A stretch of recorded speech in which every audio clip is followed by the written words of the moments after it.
तो नमस्कार दोस्तों, ये कहानी बिहार के एक मंत्री जी के परिवार से जुड़ी हुई है। मंत्री जी की उम्र 55 साल के प्लस हो जाती है, लेकिन इनका एक 25 से 30 साल का लड़का होता है जो कि अपने दबंगई के बल पे, अपने गुंडई के बल पे बहुत विख्यात हुआ करता है। वहाँ के प्रशासन, वहाँ के डीएम, वहाँ के एसपी, सारे के सारे लोग जो भी आते थे, मंत्री जी के उस लड़के से सब हैरान और परेशान हो जाते थे। सबके समझ में नहीं आता था। हालांकि कोई भी ऐसा आईपीएस या आईएएस नहीं आया उस जिले में कि मंत्री जी के लड़के की अकल ठिकाने लगा दे, लेकिन भाई जो भी आता था, मंत्री जी का लड़का अपने दबंगई के बल पे सबको परेशान कर देता था। मंत्री जी बहुत सीधे तो नहीं कह सकते, लेकिन सज्जन व्यक्ति थे। उनको बस यही मतलब था, उनको कुर्सी पे रहना है, सत्ता में रहना है, पावर पे रहना है। बाकी उनका लड़का कुछ भी करे अपने हिसाब से हैंडल कर लेता है और उनका लड़का अपने हिसाब से संभाल भी लेता है। हालांकि लड़का भी विधायकी का उम्मीदवार रह चुका था, लेकिन जीत नहीं पाया था। लेकिन लड़के का नाम जो था मंत्री जी से ज्यादा जिले में चलता था। चारों तरफ जब लड़के की 4 गाड़ियां गुजरती थी जिस भी रोड से, तो लोगों में एक दहशत का माहौल हो जाता था। लोग कपने से लगते थे, भाई मंत्री जी का लड़का गया यार, बगल हो जाओ, नहीं तो कहीं रोक के गाड़ी कुछ भी कर देगा। मंत्री जी के लड़के का जो काम था, जहां से मोटा रकम कमाता था, उसका सबसे बड़ा काम था कि जो भी उस क्षेत्र के ठेकेदार थे, ये बड़े व्यापारी थे, उनकी कोई भी काम अटकती थी या लटकती थी किसी प्रशासनिक अधिकारी के माध्यम से, तो उस प्रशासनिक अधिकारी को उठा लेता था और उठा के लाके जबरन उनको अगर मारने पीटने की जरूरत पड़ती थी तो मारता पीटता भी था, और अगर जबरदस्ती सिग्नेचर वगैरह कराना पड़ता था तो वो भी वो कराता था। मतलब साम दाम दंड भेदभाव सब अपना लेता था, लेकिन काम वो करवा देता था। अगर किसी से पैसा ले लिया कि तुम्हारा ये काम होना है, तो उसको करवा देता था। हालांकि जितने भी छोटे कर्मचारी थे, सरकारी कर्मचारी थे, सारे लोग बड़े परेशान थे। कई बार डीएम साहब के पास, एसपी साहब के पास, आईजी के पास, डीआईजी के साथ, सबके पास कंप्लेन किए। हालांकि कंप्लेन पे एक्शन जैसे भी होता, तब तक मंत्री जी का ऊपर से पावर आ जाता भैया, इसलिए जो भी था वो सब गुप्त चुप बस्ते में चला जाता और मंत्री जी का लड़का और भी पावरफुल बनने लगा कि भाई हमारा कौन क्या बिगाड़ लेगा, हम तो इससे पावरफुल हैं। हुआ कि एक आईपीएस अधिकारी जो आते हैं वहां पे, उनका नाम दीपक जी होता है। बड़े कठोर होते हैं, वो अपने आगे सच में मंत्री हो क्या किसी को भी नहीं जोड़ते। इंडियन मूवी आप देखे हो सनी देओल का, उसी तरीके से वो आते हैं आईपीएस अधिकारी, और उनका ये मानना होता है चलो फिर ठीक है, कोई बात नहीं है। तो आईपीएस अधिकारी जब आए तो इन्होंने पहले अच्छे से मंत्री जी के लड़के के बारे में सब कुछ जांचा पड़ताला। तो पता चला यार ये तो इतना गुंडा है कि अगर ये जब हारने लगे जाएगा तो इंसान को जान से भी मरवा सकता है।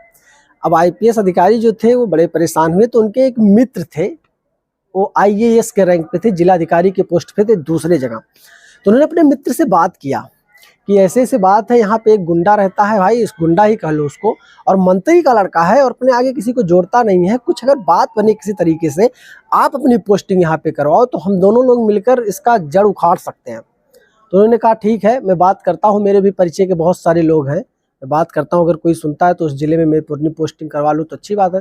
जैसे तरह करके महीने 2 महीने गुजरे और उस आईएएस अधिकारी का, जिसके पास दीपक जी ने फ़ोन किया था, उनकी भी पोस्टिंग उसी जिले में हो गई। अब आईएएस भी जो थे वो भी, और जो आईपीएस अधिकारी थे ये भी, मतलब दोनों इतने सगे गठे दोस्त ठहरे कि अब दोनों ने ठान लिया और प्लान बना लिया कि मंत्री जी अब तुम्हारी तो बैंड बजाऊंगा मैं।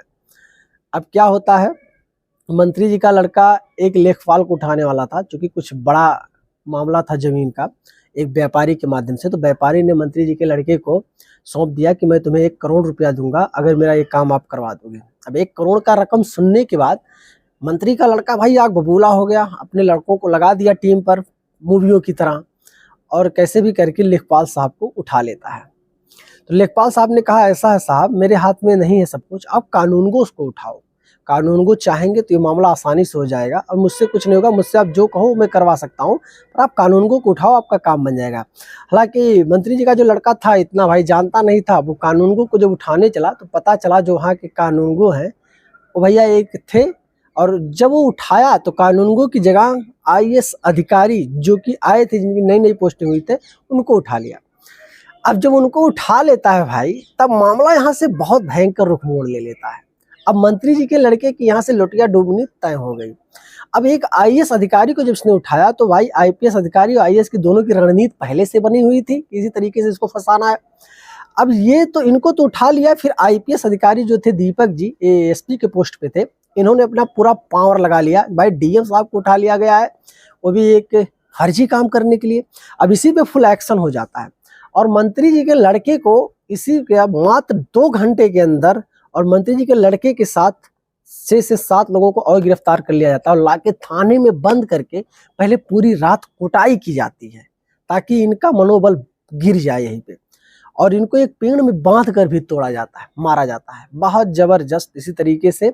और दूसरे दिन इनको मजिस्ट्रेट के सामने पेश किया जाता है और सारी की सारी चीज़ें इनके मजिस्ट्रेट के समक्ष रखी जाती है। इनके बारे में पूरी फाइलें तैयार की थी एसपी साहब ने पहले से भी, और उन फाइलों को देखते हुए मजिस्ट्रेट ने कठोर कारावास का सजा सुनाया और ये लगातार जेल की सलाखों के पीछे अब भी सड़ रहे हैं।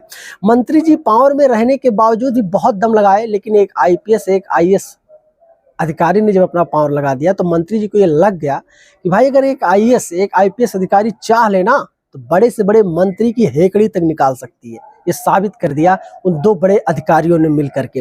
तो दोस्तों आज की छोटी सी कहानी जो सुनाने का मकसद है ना, मतलब ये है कि कभी आप अगर ये सोच रहे हो कि कोई मंत्री है, कोई ये है, कोई वो है, अपने पावर के दम पे कुछ बिगाड़ लेगा, तो नहीं मेरे दोस्त, हर इंसान का तोड़ इस दुनिया में है। इस चीज को नोट रखना, सच बता रहा हूँ, जैसा कि इस कहानी के माध्यम से मैंने आपको बताया भी है। तो अगर ये कहानी आपको समझ में आ गई, अच्छी लगी, तो वीडियो पे लाइक करना, चैनल पे नए हो दोस्त तो सब्सक्राइब कर लेना। मिलेंगे फिर बेहतरीन सी स्टोरी को लेकर के, तब तक के लिए जय हिंद।